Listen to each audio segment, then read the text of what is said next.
Hi hello, कैसे हैं आप सब। आज से हम लोग नया चैप्टर स्टार्ट करने जा रहे हैं। चैप्टर का नाम होगा mechanical properties of solids. Okay, इसको एक और नाम से जानते हैं। इसको हम एस एम के भी नाम स्ट्रेंथ ऑफ मटेरियल्स। ठीक है, इस नाम से ही जानते हैं। यहाँ पे हम लोग जो स्टडी करेंगे वो बेसिक होगा एसओएम का। इस पर्टिकुलर चैप्टर में हमें स्टडी क्या करना होगा, तो यहाँ पे हम लोग स्टडी करेंगे स्ट्रेस, स्ट्रेन के बीच relationship,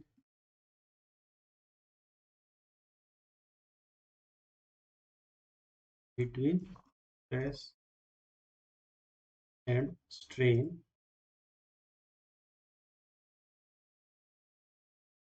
modulus and last modulus elasticity,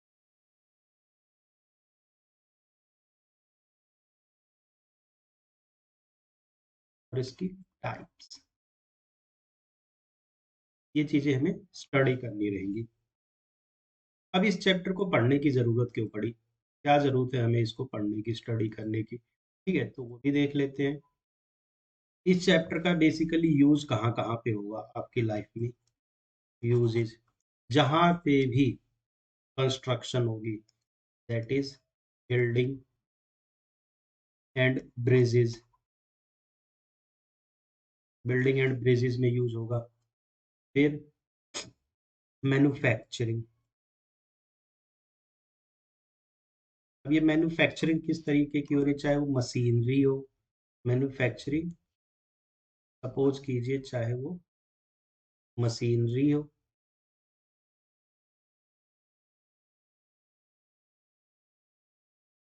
या फिर ऑटोमोबाइल्स हो,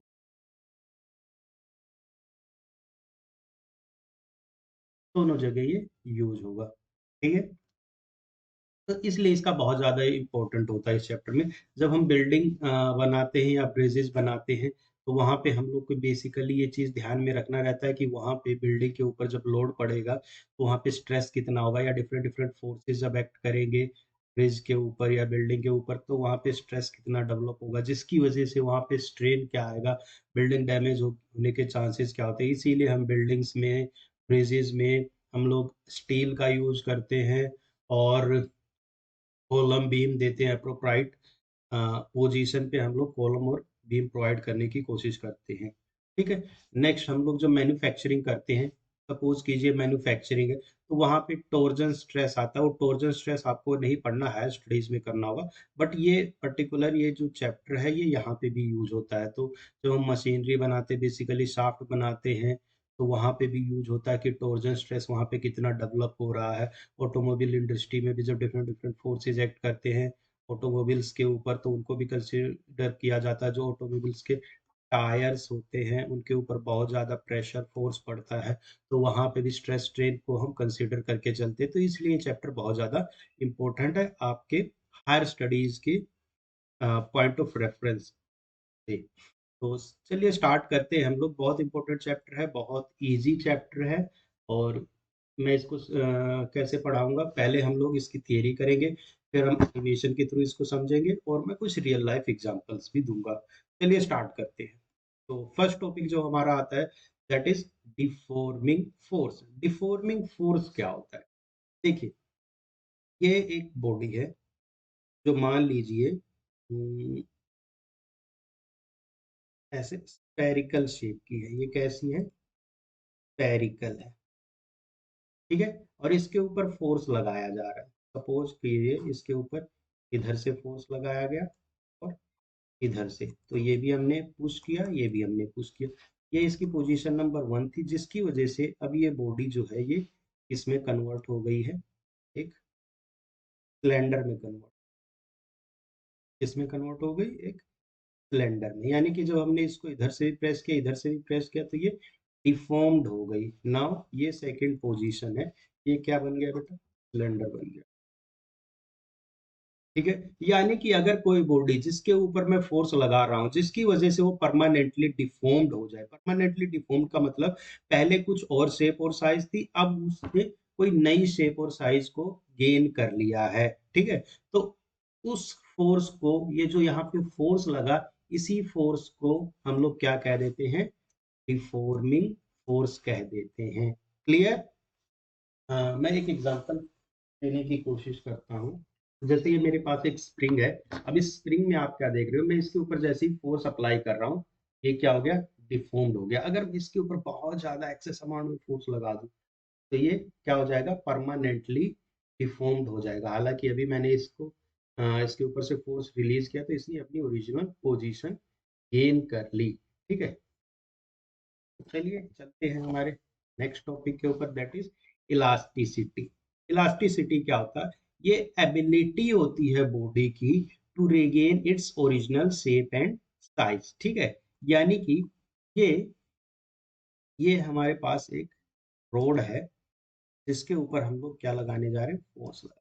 इधर से भी हमने फोर्स लगाया, इधर से भी हमने फोर्स, ये पी, ये पी क्या है, डिफॉर्मिंग फोर्स, डिफॉर्मिंग फोर्स। ठीक है, जिसकी वजह से इसकी लेंथ थोड़ी सी चेंज हो गई, कि जो नई लेंथ निकल के आई वो एक हो गई। ठीक है, तो यानी कि ये जो हमारे पास नई लेंथ आई है, ये लेंथ हमारी कितनी है, एल माइनस डेल्टा। ठीक है, और जो हमारी ओरिजिनल लेंथ थी वो हमारी कितनी थी, ये थी हमारी एल। ठीक है, तो हमने क्या किया, हमने फोर्स लगाया, पोजीशन नंबर 1 है, हमने जैसे इसके ऊपर फोर्स लगाया, दोनों तरफ से इसको हमने क्या किया है, कंप्रेस करने की कोशिश की है, जिसकी वजह से इसकी ओवरऑल लेंथ घट गई। कितने से घटी है, इस डेल्टा एल से। जैसे ही अब हम फोर्स को रिमूव कर देते, तो यहाँ पे हमने फोर्स को क्या किया है, अप्लाई किया। सेकंड पोजीशन में जब हम फोर्स को रिमूव कर देते हैं, तो ये अगेन अपनी वही शेप और साइज को, यानी ओरिजिनल कॉन्फ़िगरेशन को पा लेती है। तो इसको हम लोग क्या कहते हैं, इलास्टिक इन नेचर, यानी कि ये इसने ओरिजिनल सेकंड पोजीशन जो रिप्रेजेंट कर रही है, इसने after the removal of force इसने क्या किया, ओरिजिनल शेप को रिगेन कर लिया। तो इसको हम क्या कह देते हैं, इलास्टिक इन नेचर, यानी कि एक पर्टिकुलर लिमिट तक इसके ऊपर फोर्स लगाया गया, जिसकी वजह से इनिशियली बॉडी डिफॉर्म्ड हो गई, और जैसे ही हमने फोर्स को रिलीज किया, तो इसने अपनी ओरिजिनल शेप को रिगेन कर लिया। ये, चलिए एक एग्जांपल से समझने की कोशिश करते हैं। ये मेरे पास एक स्प्रिंग है, इसकी ये क्या है, ओरिजिनल लेंथ है। ठीक है, अब इसके ऊपर मैं दोनों तरफ से फोर्स लगाऊंगा, दैट इज फुल फोर्स होगा, यानी इसको मैं दोनों तरफ से खींचूंगा। जैसे ही मैं इसको दोनों तरफ से खींचता हूँ, ये देखिए इसकी लेंथ के अंदर इंक्रीमेंट आ गया। तो अब ये क्या हो गया, डिफॉर्म्ड बॉडी हो चुकी है। लेकिन अब मैं इसके ऊपर से फोर्स रिलीज करता हूँ, जैसे मैं इसके ऊपर से फोर्स रिलीज करता हूँ, ये अगेन अपनी ओरिजिनल शेप को, साइज को, या फिर कॉन्फ़िगरेशन को रिगेन कर लेती है। तो इसका मतलब ये जो स्प्रिंग है, ये इलास्टिक इन नेचर है। कोई भी बॉडी जो अपनी ओरिजिनल कॉन्फ़िगरेशन को रिगेन कर लेती है after the removal of applied force, तो उसको हम क्या कह देते हैं, इलास्टिक इन नेचर। क्लियर? चलिए इनके मैं एग्जांपल दे देता हूँ कुछ। एग्जांपल क्या है भाई, एग्जांपल है हमारे पास रबर, स्टील, स्प्रिंग, काफी है इतने एग्जांपल। देखिए, ये इलास्टिसिटी को समझने की कोशिश करते हैं। ये जो हमारे पास पोजीशन दिख रही है, this is the equilibrium position, यानी कि जो ओरिजिनल लेंथ है, ये जो हमारे पास रिंग्स दे रखे हैं, इनकी ओरिजिनल लेंथ है यहाँ से लेके यहाँ तक, जिसको हम किससे डिनोट कर रहे हैं, एल से। ठीक है, अभी मैं इसके ऊपर फोर्स अप्लाई करने जा रहा हूँ। फोर्स किस तरीके से अप्लाई करूंगा, ये लोड है मेरे पास, ये मैं यहाँ पे 50 ग्राम का लोड लिया और अप्लाई कर दिया, जिसकी वजह से आप देखेंगे ये हमारी रेस्टिंग पोजीशन आ गई। यानी कि ये जो इतना सा चेंज आया है इसके अंदर, ये जो इतना सा चेंज आ गया है, ये क्या है, क्या है, डेल्टा एल। तो टोटल जो लेंथ थी मेरे पास यहाँ से यहाँ, ये कौन सी लेंथ हो गई, एल प्लस डेल्टा एल। तो ये क्या होगी, इलास्टिसिटी। अभी मैं इस फोर्स को रिमूव करता हूँ, ठीक है, हम इस फोर्स को रिमूव कर रहे हैं। ये देखिए, ये मैंने रिमूव किया और इसने ओरिजिनल शेप को बिल्कुल गेन कर लिया 100%, ठीक है। तो ये एग्जाम्पल क्या हो गया अभी, परफेक्ट इलास्टिक बॉडी का। क्लियर। एक टॉपिक होता है छोटा सा, परफेक्टली इलास्टिक। परफेक्टली इलास्टिक क्या होता है, अगर कोई body, if any body regain original its 100% original configuration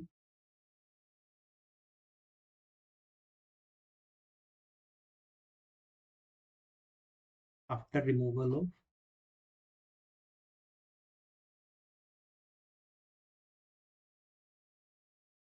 force, तो उस बॉडी को हम लोग क्या कह देते हैं, परफेक्टली इलास्टिक। और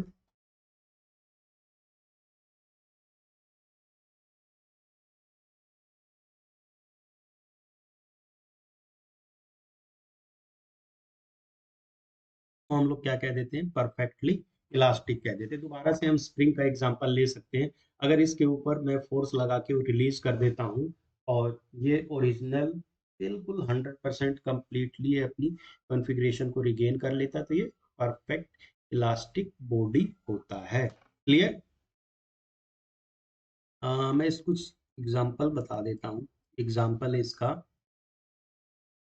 पर ब्रॉन्ज स्ट्रिप। ये बेसिकली मूविंग कॉइल गैल्वेनोमीटर में यूज होता है।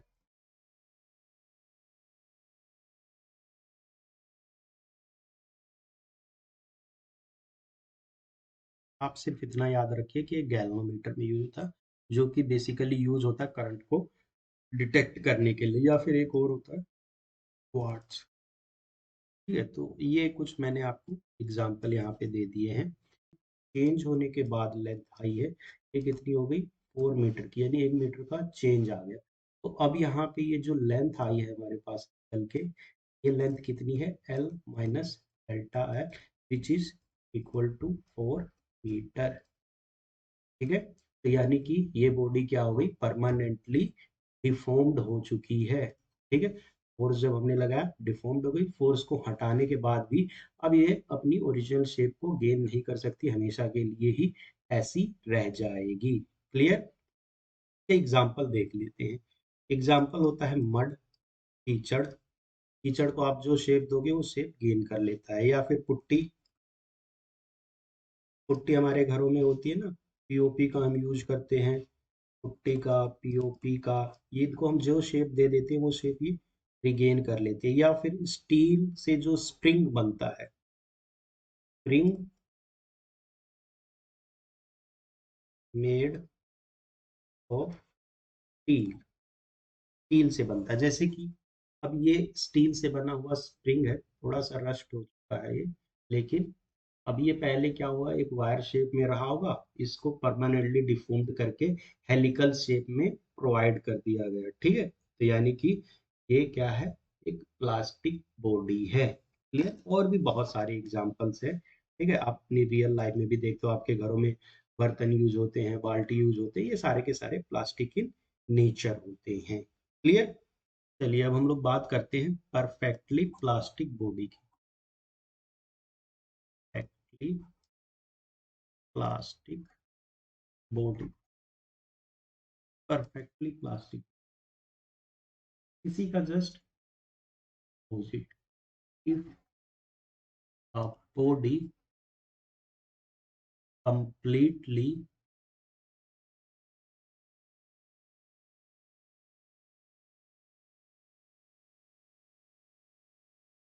यानी कि ये कितना, 100% डज नॉट regain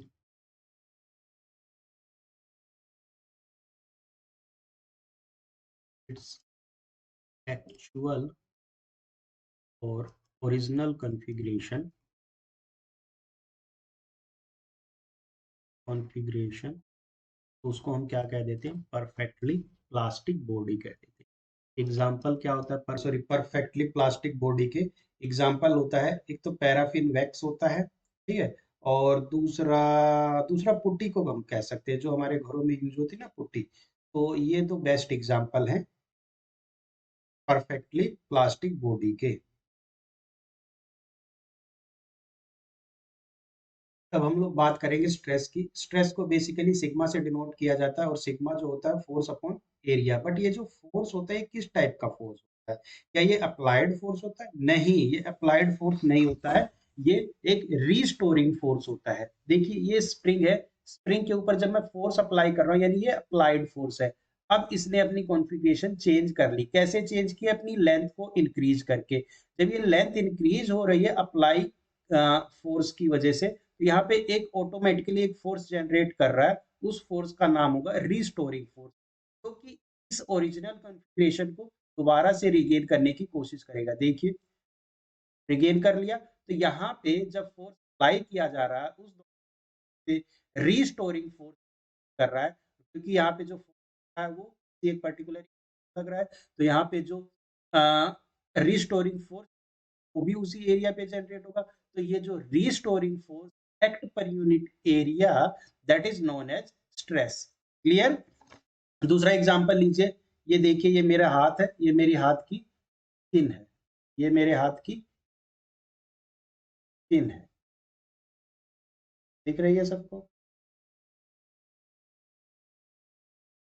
ये देखिए मेरे हाथ की स्किन है। जैसे मैं रिलीज कर रहा हूँ अप्लाइड फोर्स को, ये क्या कर ले रहा है? रिगेन कर ले रहा है, ठीक है। तो जब मैंने इसके ऊपर फोर्स लगाया, जिसकी वजह से यहाँ पे क्या होंगे, सेल्स एक रीस्टोरिंग फोर्स जनरेट करेंगे, और यहाँ पे स्ट्रेस डेवलप होगा। कहाँ पे डेवलप होगा? इस पर्टिकुलर एरिया पे जहाँ पे हमने फोर्स अप्लाई किया था। क्लियर? तो इसको हम लोग क्या कह देते हैं? स्ट्रेस कह देते हैं। तो एक मैं इसकी और डेफिनेशन लिख देता हूँ, which is force basically restoring force acting पर यूनिट एरिया। यूनिट की ऐसा यूनिट न्यूटन पर मीटर स्क्वायर। बट इसकी प्रैक्टिकली जो जनरल यूनिट यूज की जाती है, जो कि बड़ी यूनिट है, वो होती है न्यूटन पर एमएम स्क्वायर। अब हम लोग बात करेंगे टाइप ऑफ स्ट्रेस की। टाइप ऑफ स्ट्रेस में हम लोग देख लेते हैं, बेसिकली हम लोग 4 टाइप के स्ट्रेस पढ़ेंगे। नाम होता है टेंजाइल स्ट्रेस, या फिर एलोंगेटेड स्ट्रेस, या फिर नॉर्मल स्ट्रेस। एक और नाम होता है लॉन्गिट्यूडनल स्ट्रेस, भी इसको हम लोग कहते हैं। इसमें होता क्या है, देखिए एक रोड है मेरे पास, जिसके ऊपर मैं फुल फोर्स लगा रहा हूँ, यानी इसको मैं दोनों तरफ से क्या कर रहा हूँ, खींच रहा हूँ फुल फोर्स, जिसकी वजह से इसकी लेंथ के अंदर चेंज आया है। कैसा चेंज आया? इसकी ओवरऑल लेंथ इंक्रीज हो गई है। कितनी इंक्रीज हुई है? डेल्टा एल बाय इंक्रीज हुई है। यानी कि पहले इसकी लेंथ कितनी थी? एल थी, और अब इसके अंदर इंक्रीमेंट आ गया, कितने का आया? डेल्टा एल का। तो टोटल लेंथ जो आ गई एल प्लस डेल्टा एल। ये इसकी एल जो थी, ये ओरिजिनल लेंथ थी। तो अगर किसी बॉडी के ऊपर हम फुल फोर्स लगाते हैं, या किसी इस टाइप का फोर्स लगा दें, जिसकी वजह से उसकी लेंथ के इंक्रीमेंट आ जाए, तो इस टाइप के लोग क्या कहते हैं? टेंजाइल स्ट्रेस कहते हैं। ठीक है। दूसरी जो टाइप होती है इसकी, ये यहाँ पे नॉर्मल स्ट्रेस भी कहते हैं, क्योंकि ये जो फोर्स यहाँ पे लग रहा है, ये देखिए 90 डिग्री के थ्रू लग रहा है। दूसरा जो हमारा सॉरी स्ट्रेस का है, दैट इज कंप्रेसिव स्ट्रेस और नॉर्मल स्ट्रेस। ये भी नॉर्मल लगता है, लेकिन अब ये इसके साइज को छोटा करने के लिए, बेसिकली लेंथ को छोटा करने के लिए यूज होता है। तो दोबारा से मैं एक रोड ले रहा हूँ, रोड के ऊपर इस बार पुल की जगह उस फोर्स लगा रहा हूँ दोनों तरफ से, ठीक है, जिसकी वजह से इसकी लेंथ के अंदर चेंज आएगा। क्या चेंज आएगा? ये देखिए, इसकी जो लेंथ है वो थोड़ी सी डिक्रीज हो गई है। कितनी डिक्रीज हुई है? L minus delta L. L जो थी इसकी ओरिजिनल लेंथ थी, इसके अंदर डिक्रीमेंट आया है बाय डेल्टा एल। तो इस टाइप का जो स्ट्रेस होता है, उसको हम क्या कह देते हैं? कॉम्प्रेसिव स्ट्रेस कहते हैं। थर्ड हमारी टाइप होती है स्ट्रेस की, जिसको हाइड्रोस्टैटिक या हाइड्रोलिक स्ट्रेस भी कहते हैं। हाइड्रोलिक स्ट्रेस या हाइड्रोस्टैटिक स्ट्रेस में क्या होता है? बेसिकली हाइड्रो का मतलब वाटर होता है, तो वाटर की वजह से जो उसको हम लोग हाइड्रोस्टैटिक या हाइड्रोलिक स्ट्रेस कहते हैं। देखिए मैंने क्या एग्जांपल, एक मैंने यहाँ पे सपोज कीजिए एक स्पेयर ले लिया है, इसके अंदर पानी भरा हुआ है। ये हमने इसके अंदर पानी भर दिया। ये पानी क्या करेगा, इसके चारों तरफ फोर्स लगाएगा इसकी एक्सटर्नल वॉल पे। ये देखिए इसके ऊपर फोर्स लगा रहा है चारों तरफ से, ठीक है। इसकी वॉल्यूम वी, जिसकी वजह से इसकी ओवरऑल वॉल्यूम इंक्रीज हो जाएगी, ठीक है। और ये इंक्रीज होने के बाद वॉल्यूम क्या हो जाएगी, वी प्लस डेल्टा वी, ठीक है। एक दूसरा एग्जांपल देखिए, ये बलून है जिसके अंदर मैं एयर ब्लो करने जा रहा हूँ। जब एयर हम इसके अंदर ब्लो करेंगे तो इसका साइज ऑटोमेटिकली इंक्रीज हो जाएगा, ठीक है। क्यों? क्योंकि एयर इसके ऊपर चारों तरफ फोर्स लगाएगी अंदर से। तो ये जो नई शेप बनेगी कुछ इस तरीके की हो जाएगी, एनहांस वॉल्यूम हो जाएगी। तो वॉल्यूम इसकी कितनी हो जाएगी, v प्लस डेल्टा v। पहले इसकी वॉल्यूम कितनी थी, v थी। फोर्थ टाइप की बात करते हैं। फोर्थ का जो होता है that is shear stress. Shear stress में क्या होता है, या शियरिंग स्ट्रेस कह देते हैं। शियर स्ट्रेस में क्या होता है, देखिए एक हम लोग कर देते हैं, ठीक है। इस फिक्स सरफेस के ऊपर ये हमें एक 2D डायग्राम ड्रॉ करना हो और इसके ऊपर एक टेंजेंशियल फोर्स लगा रहा हूँ। टेंजेंशियल फोर्स ई से डिनोट कर रहा हूँ, ठीक है।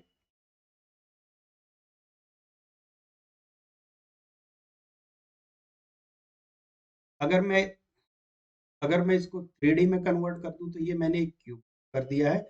और अब इसके ऊपर फोर्स लगाने, ये जो व्हाइट लाइन रिप्रेजेंट कर रही है ये इसके अंदर डिफॉर्मेशन को रिप्रेजेंट कर रही है, ठीक है।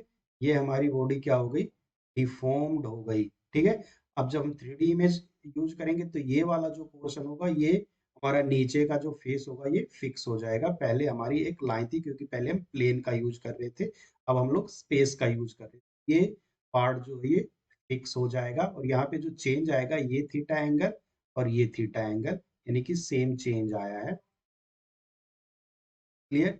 ये हमारी सरफेस जो ये फिक्स्ड है, यहाँ पे हमने इसके ऊपर फोर्स लगाया है। तो यहाँ पे इस टाइप का जो स्ट्रेस डेवलप करता है शियर स्ट्रेस कह देते हैं, ठीक है। ये मल्टी स्टोरी बिल्डिंग्स में डेवलप होता है, जो कि नीचे से फिक्स होती है, ऊपर ये जब साइक्लोन आते हैं या तूफान आते हैं वहां पे इसी टाइप का स्ट्रेस डेवलप होता है। मल्टी स्टोरी है जिसके ऊपर मैं फोर्स लगाने जा रहा हूँ। जब मैं इसके ऊपर फोर्स लगाऊंगा तो यहाँ पे एक होगा जिसका नाम होगा शेयर स्ट्रेस। देखिए डिफॉर्म्ड हुई है, ऊपर से नीचे से फिक्स्ड है और ऊपर से ये क्या हो चुकी है, डिफॉर्म्ड हो चुकी है, ठीक है। तो यहाँ पे इसी तरीके से एक्चुअल में ये शेयर स्ट्रेस एक्ट करता है और ज्यादातर केसेस में यही स्ट्रेस डेवलप करता है। बाकी के स्ट्रेस कम डेवलप करते हैं बट शेयर स्ट्रेस सबसे ज्यादा डेवलप करता है और इसी की वजह से नुकसान होता है। ओके, नेक्स्ट टॉपिक है हमारा स्ट्रेन। देखिए स्ट्रेन में क्या होता है। स्ट्रेन बेसिकली जब हम लोग फोर्स लगाते हैं तो फोर्स लगाने की वजह से जो बॉडी डिफॉर्म्ड हो जाती है, यानी जो बॉडी की लेंथ में वॉल्यूम में चेंज आता है, उसी चेंज को हम लोग क्या कह देते हैं, स्ट्रेन कह देते हैं, ठीक है। देखिए एक मैं डेफिनेशन लिखने जा रहा हूँ। Change in configuration after the application of force is called strain. इसको हम क्या कह देते हैं, स्ट्रेन। देखिए एक स्प्रिंग है, ठीक है, जिसके ऊपर मैं फुल फोर्स लगा रहा हूँ, इसको मैं दोनों तरफ से खींचूंगा, ठीक है। ये फर्स्ट पोजीशन है। अब सेकंड पोजीशन ये देखिए, अब इसकी लेंथ क्या हो चुकी है, इंक्रीज हो चुकी है। तो ये पहले एल लेंथ का था और अब ये L plus delta L length का हो चुका है, जिसकी वजह से यहाँ पे हाँ जो चेंज आया है इस चेंज को हम लोग क्या कह देते हैं, स्ट्रेन कह देते हैं। तो स्ट्रेन को हम लोग क्या लिख सकते हैं, basically change in length divided by original length.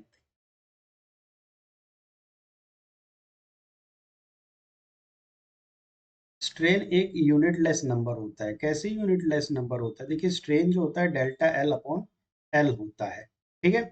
और डेल्टा एल को भी हम मीटर में मेजर करते हैं, जबकि एल को भी हम मीटर में ही मेजर करते हैं। मीटर से मीटर कैंसिल आउट, इसलिए इसकी कोई यूनिट नहीं होती है, इसकी कोई यूनिट नहीं होती है।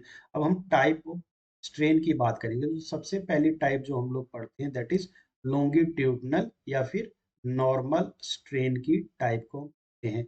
लॉन्गिट्यूडनल या नॉर्मल स्ट्रेन का मतलब होता है अगर किसी बॉडी के ऊपर फोर्स लगाया गया जिसकी वजह से उसकी लेंथ के अंदर चेंज आ गया, तो change in length by original length is known as longitudinal strain। उसको हम लोग क्या कह देते हैं? longitudinal strain कह देते हैं।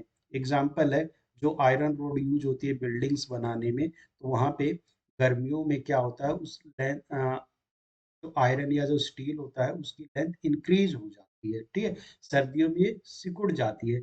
यही रीजन होता है कि जो हमारे फ्लाईओवर्स बनते हैं, तो फ्लाईओवर के जो फ्लैंज होते हैं, मान लेते हैं ये जो फ्लैंज टुकड़ा है, टुकड़ों में बना हुआ था फ्लाईओवर, तो उन टुकड़ों के बीच थोड़ा सा गैप होता है 1 से 1.5 इंच का। जब गर्मी, क्योंकि स्टील उसके अंदर आरसीसी के अंदर यूज हुआ है, जो आयरन यूज हुआ, वो क्या हो जाएगा, फैलेगा। और जब सर्दियां आएंगी वापिस सिकुड़ने लगे, अपनी ओरिजिनल पोजीशन पे आ जाएगा। सपोज करो ये इंक्रीज हो रहा है। अब अगर ये इंक्रीज हो रहा है और इसको इंक्रीज होने के लिए जगह चाहिए, इंक्रीज हो गया आसानी से। लेकिन अगर सपोज करो पहले से फिक्स होती, अब ये इंक्रीज होने लगता, तो ये कुछ इस तरीके से ऐसे बकलिंग हो जाती है। बकलिंग वर्ड यूज होता, हायर स्टडीज में आप स्टडी करोगे स्ट्रेंथ ऑफ मटेरियल में, तो ये बकलिंग ऐसे मुड़ जाता, जिसकी वजह से क्या होता, हमारा पूरा फ्लाईओवर डैमेज हो जाता। तो इस चीज से बचाने के लिए हम ये गैप दे देते हैं ब्रिज को, जो हम पार्ट्स में बनाते हैं, ठीक है।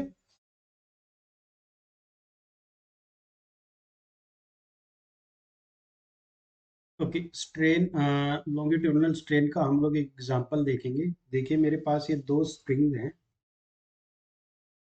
इन दोनों स्प्रिंग्स की लेंथ क्या है, सेम है। अब मैं एक स्प्रिंग के ऊपर फोर्स अप्लाई करूंगा, डिफॉर्मिंग फोर्स, और उसके बाद फिर हम देखते हैं क्या इस स्प्रिंग के अंदर कोई चेंज आता है।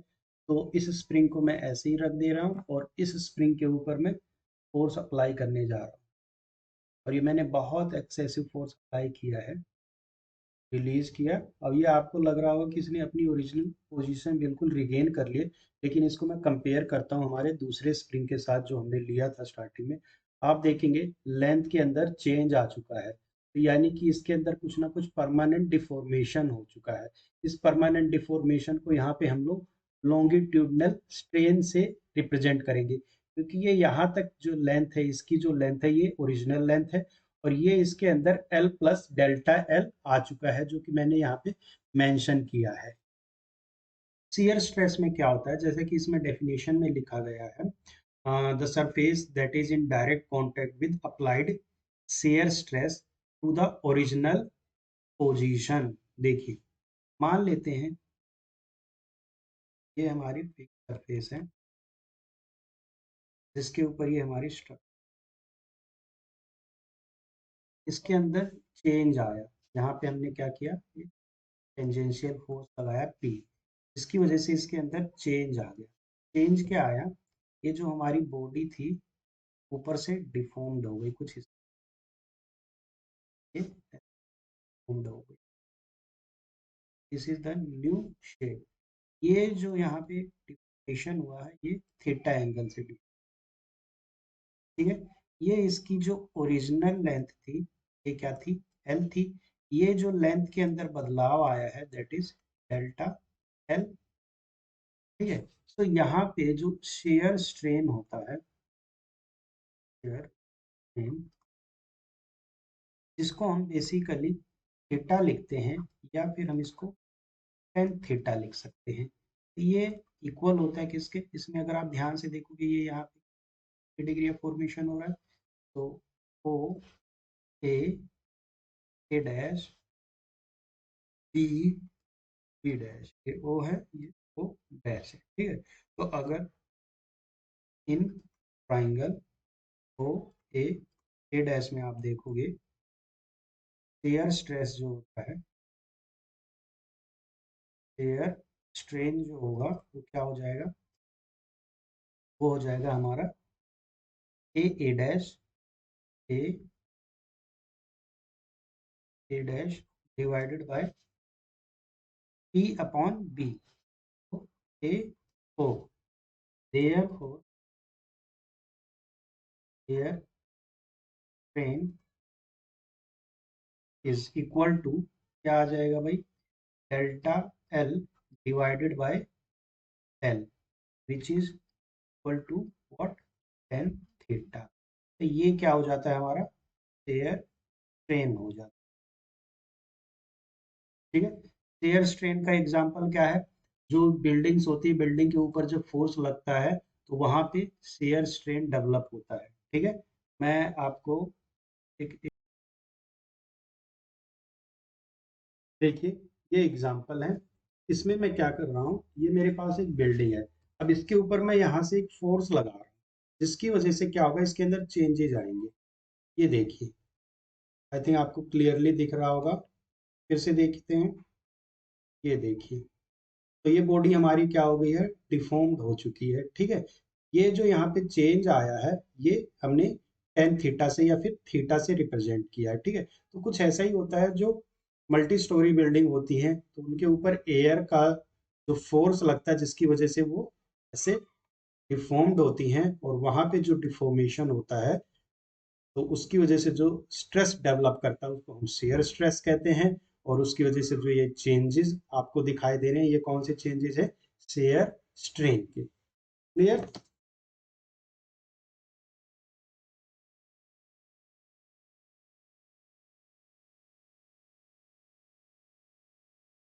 तो थर्ड टाइप है हमारी, थर्ड टाइप है volumetric strain. Volumetric strain, volumetric strain में क्या होता है, चेंज होता है वॉल्यूम के अंदर। सपोज कीजिए, ये ये हमारी बड़ी वॉल्यूम थी, जिसको हमने वी से डिनोट किया है, और अब इसके ऊपर फोर्स लगाया गया, यहाँ से पी, यहाँ से पी, यहाँ से पी, और यहाँ से भी पी। ठीक है, जिसकी वजह से इसके अंदर चेंज आ गया। चेंज क्या आ गया,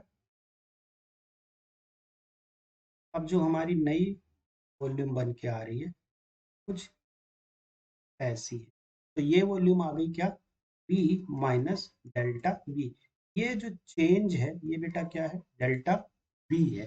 तो यहाँ पे वॉल्यूमेट्रिक स्ट्रेन जो होता है, volumetric strain that is equal to change in volume by original volume.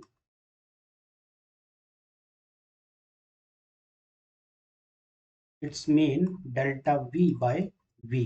ठीक है, इसको हम क्या कह देते हैं, वॉल्यूमेट्रिक स्ट्रेन कह देते हैं। आई थिंक आपको ये चारों चीजें समझ में आ गई होंगी। ये हमारे पास एक एनिमेशन है, इसमें आप देखेंगे कुछ टर्म्स दे रखी है, जैसे कि ये है हमारे पास फोर्स, अप्लाइड फोर्स यहाँ पे लिखा हुआ है। ये हमारे पास क्या है, अप्लाइड फोर्स। इस पर्टिकुलर मोमेंट पे यहाँ पे फोर्स क्या है, जीरो है। ये स्प्रिंग कांस्टेंट है, ये कहाँ से आता है, देखिए, एफ जो होता है, ये किसके इक्वल होता है, माइनस के एक्स के। ये जो एक्स होता है, इसको हम डिस्प्लेसमेंट कहते हैं।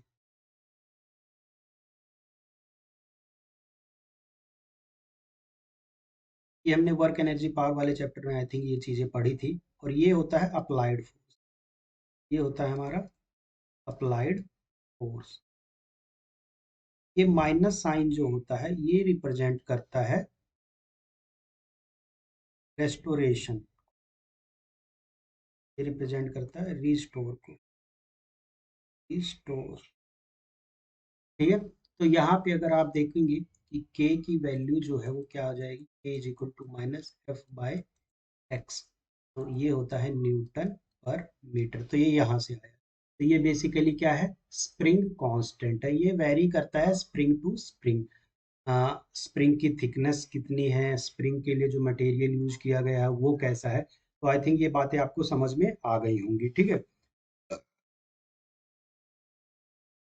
सॉरी, अभी मैं आपको दिखाता हूँ। देखिए, ये हमने इसको क्लैप किया, अभी यहाँ पे देखिए फोर्स की वैल्यू क्या हो रही है, चेंज हो रही है इस पर्टिकुलर मोमेंट पे। यहाँ पे मैं इसको कंप्रेस कर रहा हूँ, कंप्रेस किया मैंने, 75 न्यूटन का फोर्स लगाया है। ठीक है, जो कि इधर किस डायरेक्शन में लगा है। मैं आपको एक दो पैरामीटर और डाल देता हूँ। जो इक्विलिब्रियम पोजीशन थी वो ये थी, यानी कि अगर मैं इस फोर्स को 0 न्यूटन कर दूं, ये मैंने 0 न्यूटन कर दिया। This is the equilibrium position for this spring. ये कौन सी पोजीशन है? Equilibrium position. ये है इक्विलिब्रियम पोजीशन ऑफ स्प्रिंग। अब मैं इसके ऊपर फोर्स लगाऊंगा। मैं यहाँ पे अप्लाइड फोर्स की भी डायरेक्शन को प्लेस कर देता हूँ। तो जैसे ही मैं यहाँ पे अप्लाई कर रहा हूँ, ये देखिए ये मैंने कंप्रेशन किया। अगर आप ध्यान से देखेंगे ये क्या है हमारा, ये अप्लाइड फोर्स है। जो ये रेड एरो है लेफ्ट की साइड मूव कर रही है, ये हमारा क्या है? अप्लाइड फोर्स है। यहाँ पे आप अप्लाइड फोर्स की वैल्यू को देख सकते हैं। ठीक है, ये वैल्यू कांस्टेंट रहनी है क्योंकि हमने स्प्रिंग इस फॉर्मेशन के साथ ली है। थोड़ा सा मैं इसको और इंक्रीज करता हूँ, और ये देखिए ये मैंने इसको 50 न्यूटन कर दिया। ठीक है, ये मैंने इसको 50 न्यूटन फोर्स यहाँ पे लगाया। कैसा फोर्स लगाया? कंप्रेसिव फोर्स लगाया है। ठीक है, अगर आप ध्यान से देखेंगे, this is the direction of application of force. अब इसके अंदर क्या होगा? रीस्टोरिंग फोर्स एक्ट करेगा। रीस्टोरिंग फोर्स किधर एक्ट करेगा? ये देखिए, this is called restoring force. मैं यहाँ पे लिख देता हूँ, ये क्या है हमारा? Applied force. और ये क्या है हमारा? ये है हमारा रीस्टोरिंग फोर्स।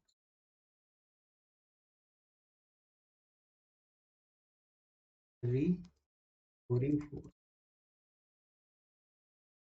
और यही रिस्टोरिंग फोर्स पर यूनिट एरिया हमारा स्ट्रेस हो जाता है, जो इसके अंदर डेवलप किया है। ठीक है, डिस्प्लेसमेंट किधर हो रहा है?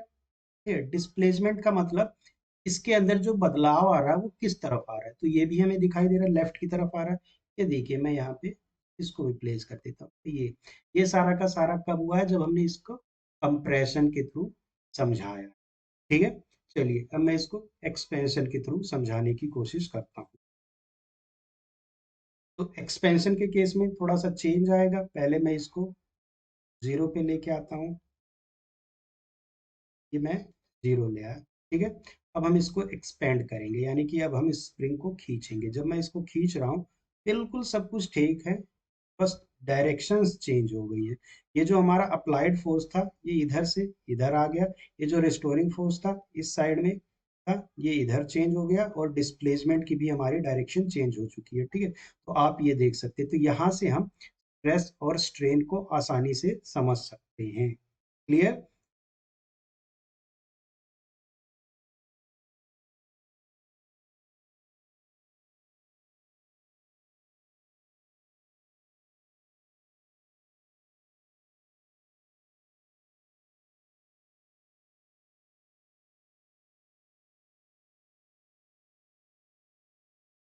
अब हम लोग हुक्स लॉ की बात करेंगे।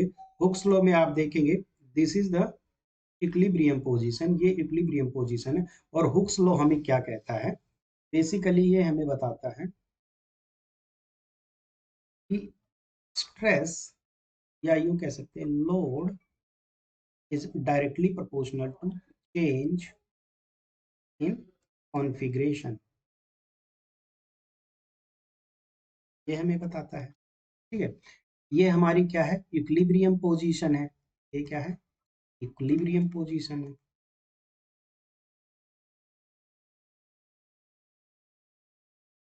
यानी कि अभी इसके ऊपर फोर्स नहीं लगा, तो एक्चुअल जो साइज है स्प्रिंग का वो ये है। ये स्प्रिंग कांस्टेंट है, ये फोर्स अप्लाइड है जो कि अभी 0 है। ठीक है, यहाँ पे हम फोर्स को बढ़ाएंगे। फोर्स को बढ़ाना मतलब, फोर्स मतलब क्या है? लोड। और चेंज इन कॉन्फ़िगरेशन मतलब क्या है? स्ट्रेन। और क्योंकि ये एक पर्टिकुलर एरिया पे लगेगा, तो फोर्स एक्टिंग पर यूनिट एरिया, ये क्या हो जाएगा हमारा? ये हो जाएगा स्ट्रेस।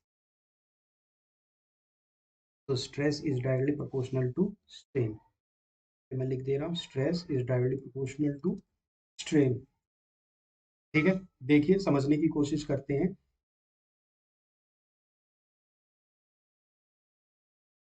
जैसे जैसे इसके ऊपर लोड बढ़ेगा वैसे वैसे इसके अंदर चेंज आएगा, यही हुक्स लॉ में समझाया गया है। ये देखिए, आपका ध्यान कहाँ होना चाहिए, यहाँ पे। ये हम इसका फोर्स बढ़ा रहे हैं, तो मैं यहाँ पे वैल्यूज को पुट ऑन कर देता हूँ।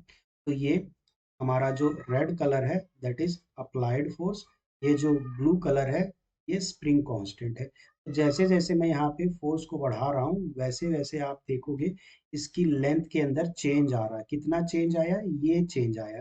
पहले इसकी लेंथ जो थी वो यहाँ से लेके यहाँ तक, एक कौन सी लेंथ थी, एल थी। ये इतना एक्स्ट्रा चेंज आया यहाँ से लेके यहाँ तक, ये क्या है, डेल्टा एल है।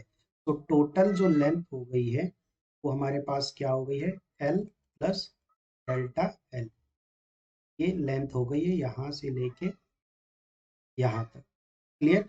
हुक्स लॉ हमें इसी के बारे में बताता है। अच्छा, इसको चेंज भी कर सकते हैं, इसको आप उल्टा करना चाहो तो उल्टा भी कर सकते हो, ठीक है।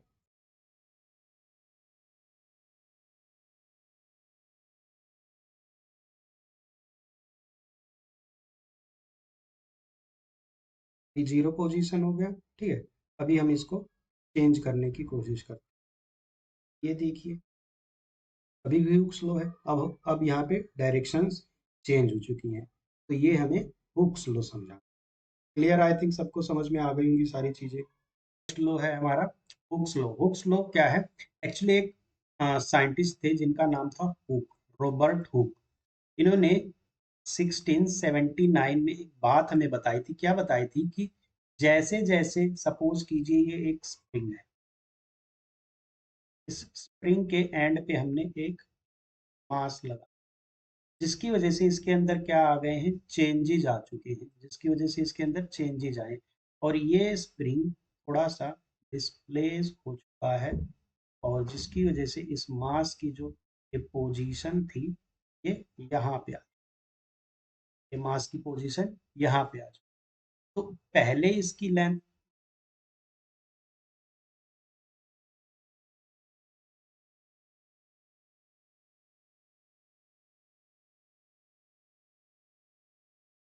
ये एक स्प्रिंग है,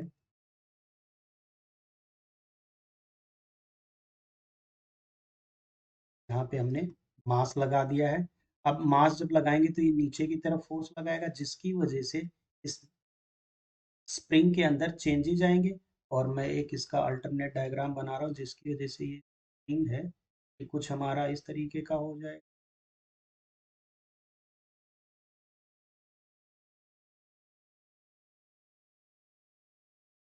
तो ये जो चेंज आया है, ये चेंज क्या है, डेल्टा एल है। कि ये जो लेंथ थी इसकी, ये लेंथ क्या थी, एल थी, और ये जो लेंथ है, ये लेंथ क्या है, एल प्लस डेल्टा एल। तो रॉबर्ट हुक ने हमें यही बताया था, जैसे जैसे लोड अप्लाई करेंगे तो load is directly proportional to strain. Actually इन्होंने स्ट्रेन वर्ड नहीं यूज किया था, इन्होंने कहा था लोड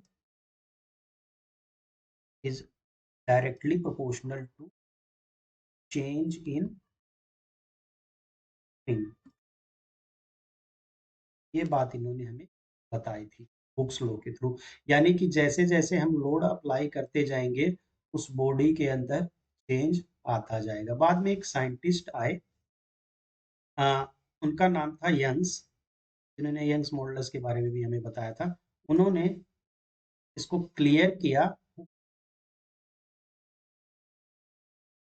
लॉ को, कि जो स्ट्रेस होता है, स्ट्रेस यानी यहाँ पे क्या था, stress, load is directly proportional to strain, directly proportional to strain. Strain क्या था, change in length of spring.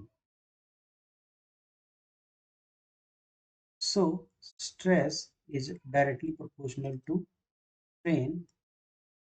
और इस प्रोपोर्शनलिटी कांस्टेंट को जब हम रिमूव करते हैं तो stress is equal to E strain, and E is equal to stress by strain. E क्या है, coefficient of elasticity,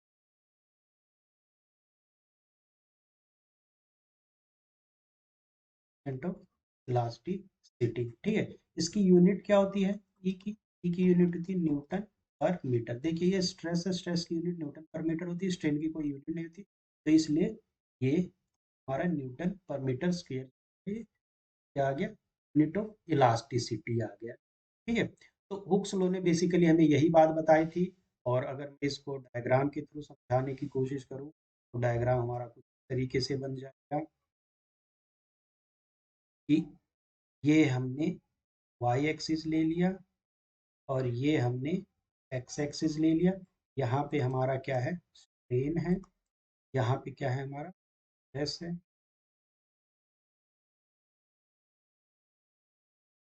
stress strain, जैसे जैसे स्ट्रेस अप्लाई होगा वैसे वैसे स्ट्रेन डेवलप करेगा। तो ये एक स्ट्रेट लाइन यानी कि लीनियर ग्राफ हमारा ड्रॉ होगा, और ये रिप्रेजेंट करेगा किसको, हुक्स लॉ को। अच्छा, ये जो सारी की सारी फॉर्मेशन हुई है, ये किसके अंदर होनी चाहिए, विद इन इलास्टिक लिमिट, यानी कि stress is directly proportional to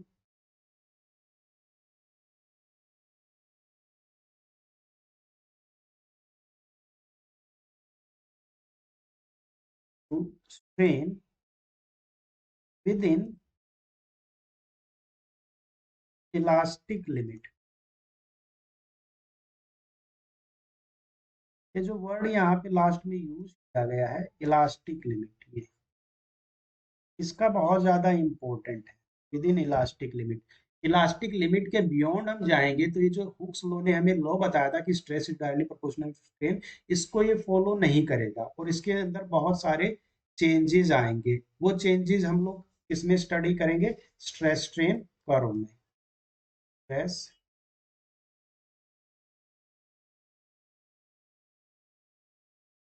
strain curve.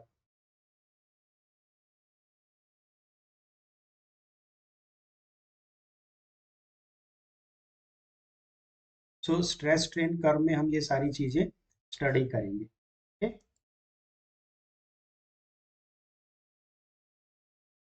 So this is the first part, SOM। First part, एक और पार्ट आएगा जिसमें इसका रिमेनिंग जो कोर्स बचा हुआ है वो हम करेंगे। अगर आपको कोई बात ना समझ में आई हो आप मुझे कमेंट कीजिए, अच्छा लगा है तो आप इसको शेयर और लाइक कीजिए। जो ये नोट्स हैं, ये नोट्स आपको टेलीग्राम चैनल पे मिल जाएगा। टेलीग्राम चैनल का लिंक जो है डिस्क्रिप्शन में है, आप वहाँ से जाके ये डाउनलोड कर सकते हैं इजीली। Okay, thank you.